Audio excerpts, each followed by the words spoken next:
Kelly Robinson is the founder of the Kelly Robinson team in New York City, and I'm connected through her as a disclaimer through some partnerships that I have with Kate O'Hara and some other folks, Karen Black and things, and other people like that. So, but we thought we wanted to get her on the show because what we're trying to do is show how various companies or industries, groups, whoever, are dealing with the new normal, whatever that might be, and we're trying to define that ourselves. But Yeah, we're still trying to certainly, figure it out.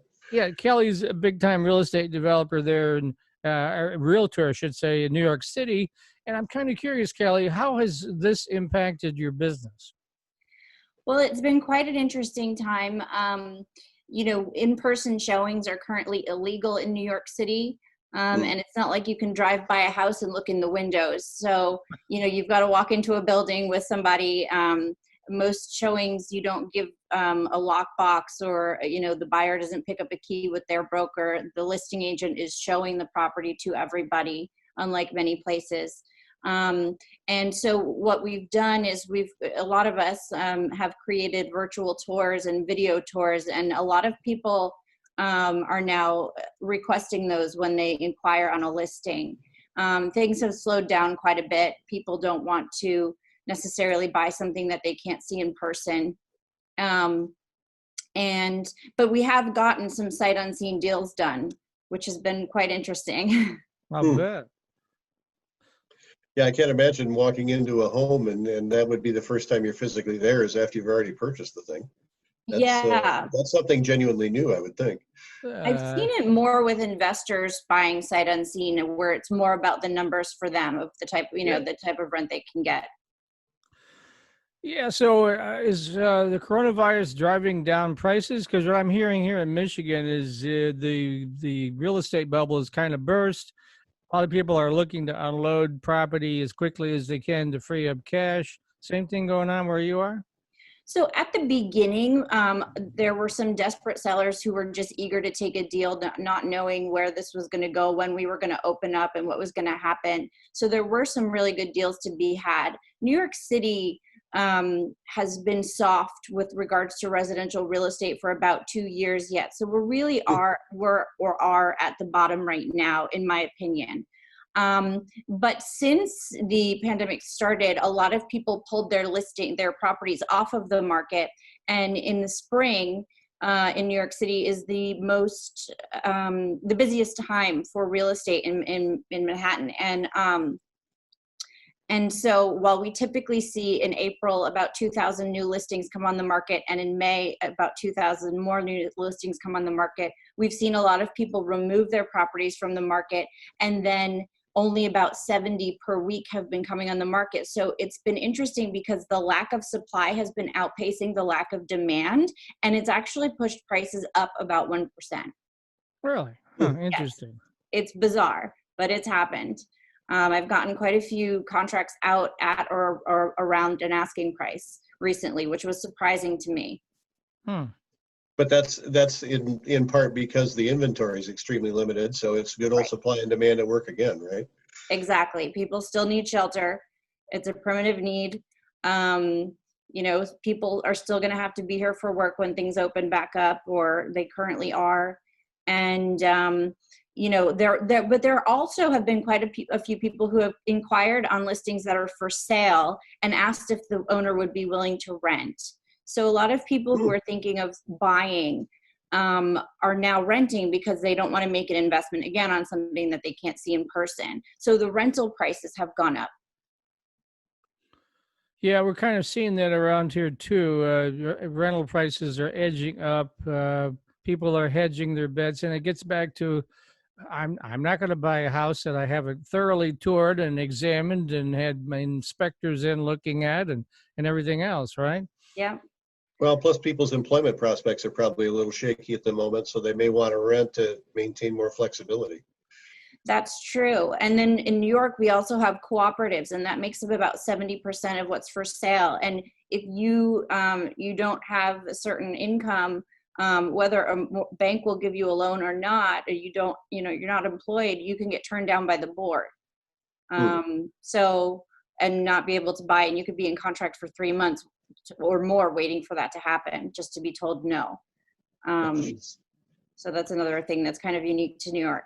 Yeah, very much so. So how do you see the market going forward? I know no one really, we just had the same conversation in the last segment. No one really knows how long it'll last, what the ultimate damage will be done. But certainly, I don't think we're going to go back to the way it was before the pandemic, right?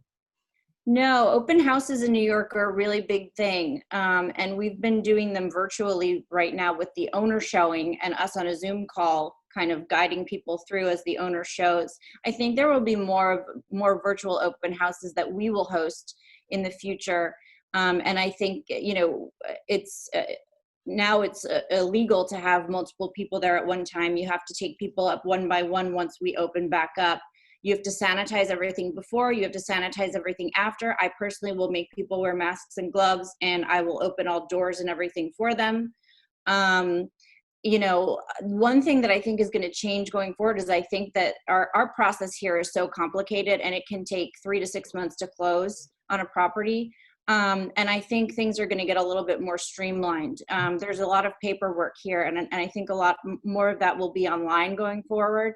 For the time being, notaries are allowed to do virtual notarizations, and virtual closings are happening.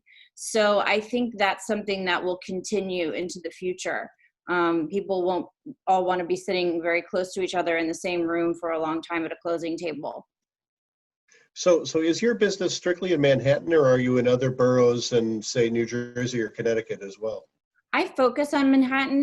The company that I work for, Compass, they have offices all over the country. I do have team members who focus on Brooklyn. I do a little bit in Brooklyn.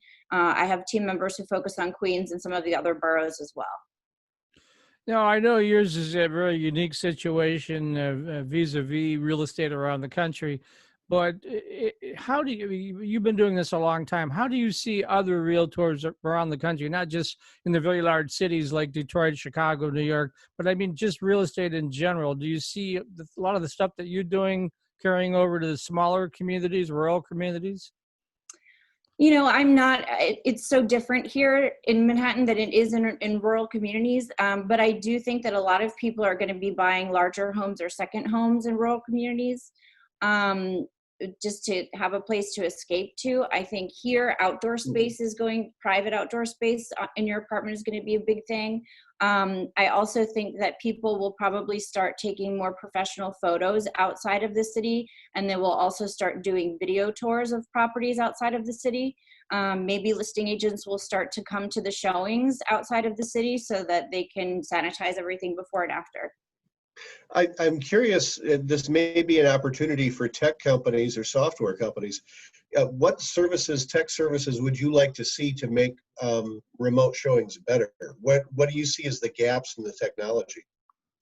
Well, it's interesting that you mentioned that. So the company that I work for was actually a disruptor, and they started out as a tech company and a real estate company. So they're using a lot of, they're building some things right now and using a lot of artificial intelligence. I think I would like to see, more virtual reality type things, where people can walk through the space with virtual reality. I think that might end up happening at some point. Yeah.